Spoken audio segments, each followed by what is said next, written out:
राधिका गोरी से बिरज की छोरी से मैया कराए दे मेरो ब्याह राधिका।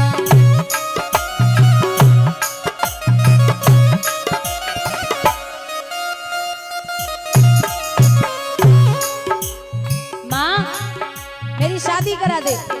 तो मैया बोली अरे ओ बाबरे शादी लायक है जा। भगवान बोले अभी करूंगा। अगर तूने ब्याह नहीं कराया तो जो नहीं ब्याह करावे तेरी गैया नाए चनाऊं।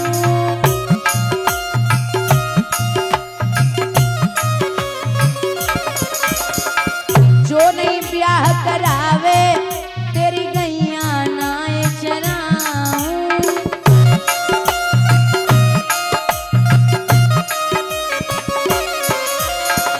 आज के बाद मेरी मैया तेरी तेरी पे ना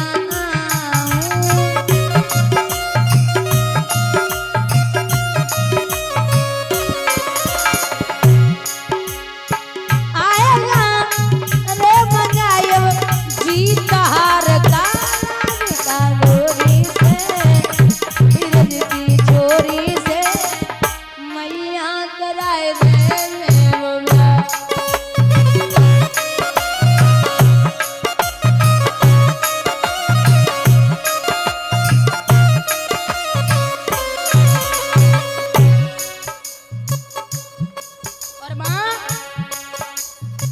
छोटी सी दुल्हनिया जब अंगना में डोलेगी,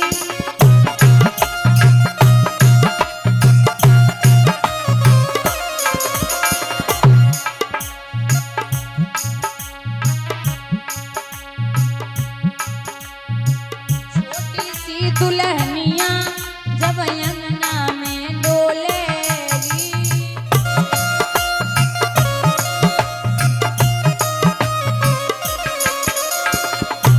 सामने मैया वो घूंघट ना खोलेगी।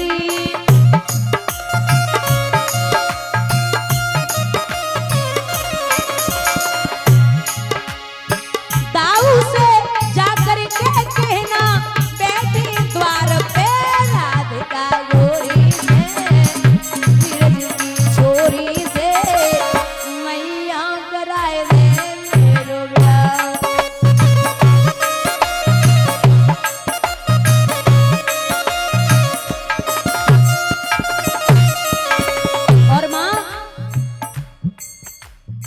चंदन की चौकी पे मैया को बैठा,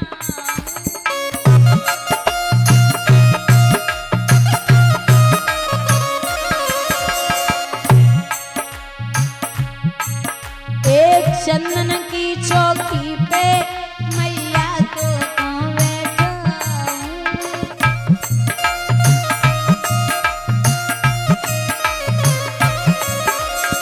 अपनी राधिका से मैया में चरण तेरे दबाऊं।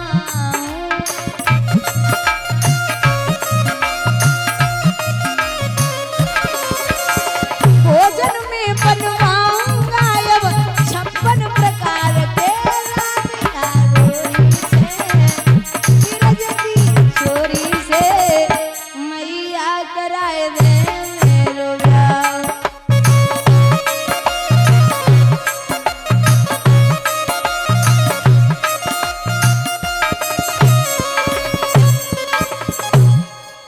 भगवान से मैया बोली छोड़ के आ बावरे। भगवान जब छोड़े के लिए पहुंचे कीर्ति ने बड़े प्यार से आदर से बिठाई लियो, भोजन पानी करायो है। सुबह महाराज जब राधा के घर में सब सखियां इकट्ठी वहीं तो आपस में बातें कर रही हैं सखियां। लेता बोली ओरी आली शंकर को खूब मनाओ है, उन मन मोहन के जिमावे को श्यामा को दूध जमाओ है। सीला बोली ओरी आली कोरी धोनिया सजाई है, उन मन मोहन के जिमावे को दामा पे खबर पठाई है। आज भगवान मेरे घर पे आवे, ऐसी बातें कर रही हैं, तब तक एक ब्रज की बहू बैठी बनाए बोल रही। तो जवाब दियो, तुमने भगवान को ना देखो का? तो बहू जवाब दे रही, कुछ मत पूछो।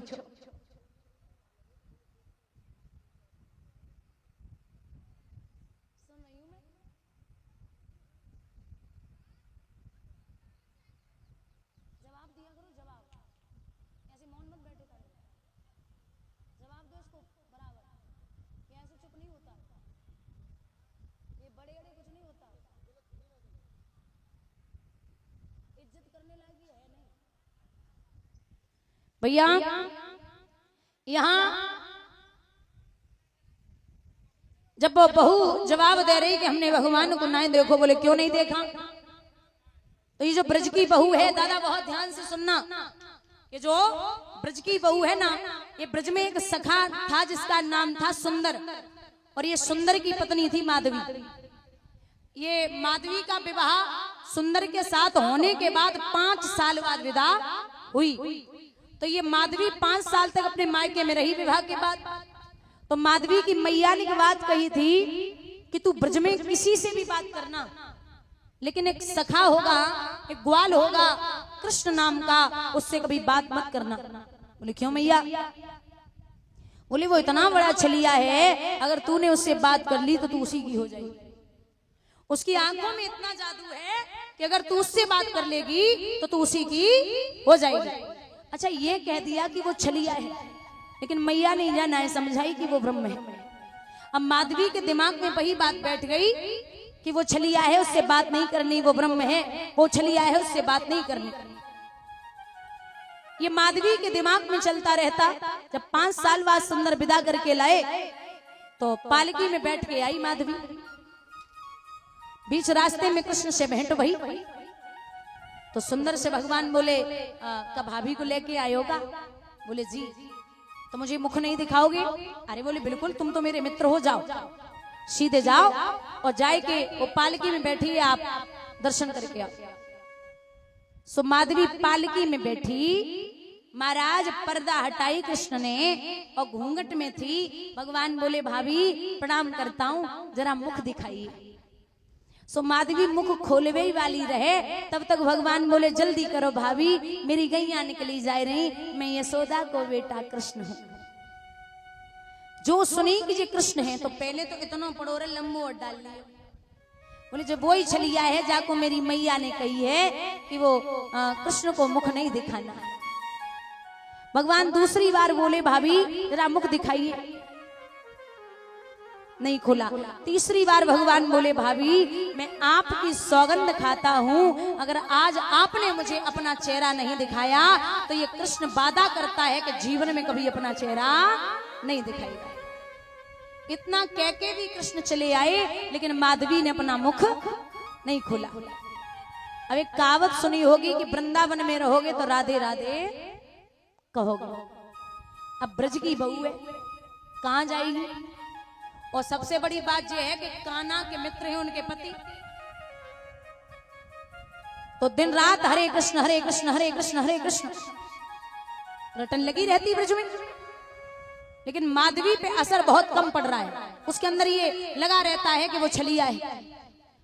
एक दिन माधवी ने रात्रि के 12 वो घड़ा उठवा दे, लेकिन दिक्कत तो ये है कि माताओं रोज घड़ा उठाती थी, उसी घड़ा को माधवी पूरी ताकत लगा के नहीं उठा पा रही, नहीं उठा पा रही।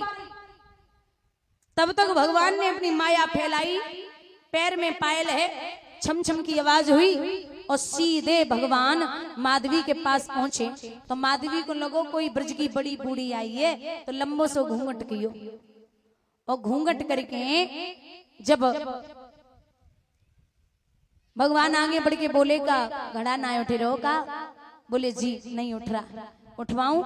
बोले जी। सो भगवान इस प्रकार से खड़ा करते हुए चले गए, इस प्रकार से ऐसे खड़ा करके माधवी को चले आए।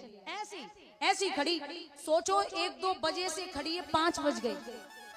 अब 5 बजे ब्रज की गोपियां पहुंची, बोली अरे ओ बहना जाको तो 4-5 महीना भये, अभी अभी तो आई है, नई बहू है ब्रज की, जाको कौन सी बीमारी है गई, सो ऐसी खड़ी है। अब धक्का मारो सो माधवी मुंह के बल जमीन पे आई गई जमुना जी से पानी लाओ गयो और पानी लाए के जैसे ही माधवी पे मारो सो माधवी धीरे से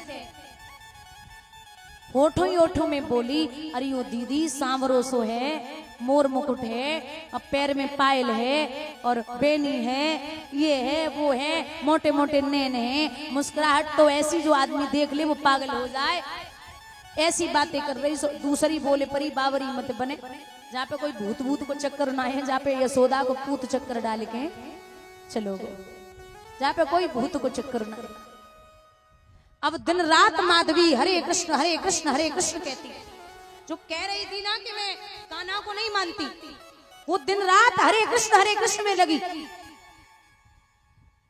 ऐसी रटन बढ़ी कि दादा एक बार नहीं, 100 बार नहीं, 1000 बार माधवी ने कोशिश की है, लेकिन महाराज भगवान ने अपना चेहरा नहीं दिखाया, क्योंकि कसम खा के आए थे कि आज तुम नहीं दिखाओगी तो जीवन में मैं चेहरा दिखाने वाला नहीं हूं। माधवी ने वहीं द्वापर में ये प्रण किया है कि अगर आज आप अपना चेहरा नहीं दिखाओगे तो मैं ये वादा करती हूं कि अगला जन्म जब मैं लूंगी तो आपके अलावा किसी और का चेहरा देखना पसंद नहीं करूंगी। यही माधवी अगले जन्म में आके हुई है। मीरा बोली गोविंद भगवान की। मीरा एक ही बात कहती थी कि मेरो तो गिरधर गोपाल, दूसरा ना कोई, जाके सिर पे मोर मुकुट है, मेरो पति है। जबरदस्ती शादी भी कर दी। कुछ समय बाद मीरा के पति शरीर छोड़ गए तो राणा ने एक दिन मीरा से कहा कि तू न संतों के साथ जाएगी, न नाचेगी, न गाएगी, वरना भोजन नहीं मिलेगा, जलपान नहीं होगा, तुझे सोना चांदी नहीं दूंगा। तो मीरा ने एक बात कही, अरे ओ राणा, क्या सोना चांदी की बात करता है, तू पागल है क्या? सुन,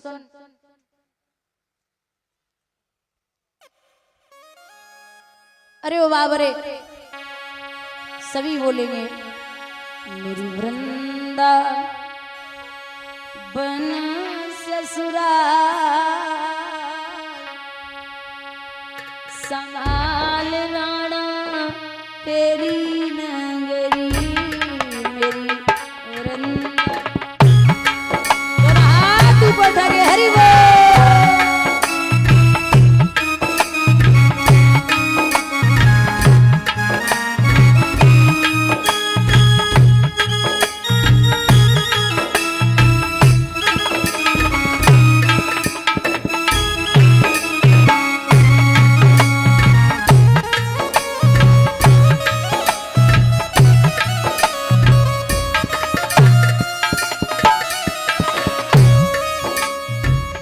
कृष्ण नाम यति नीको लागे,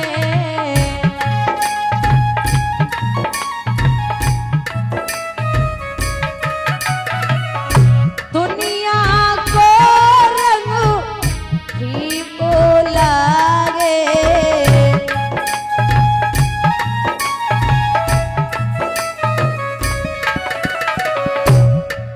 मोए ना भावे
ए श्याम रंग में रंगी चुनरिया ओ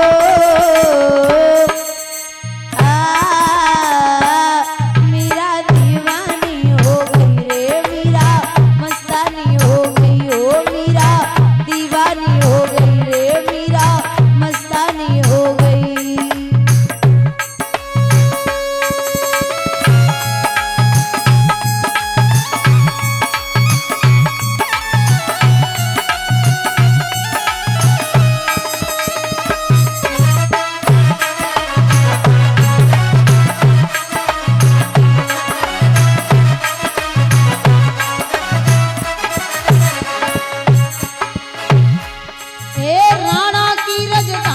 छोड़ी लोक लाज सब छोड़ी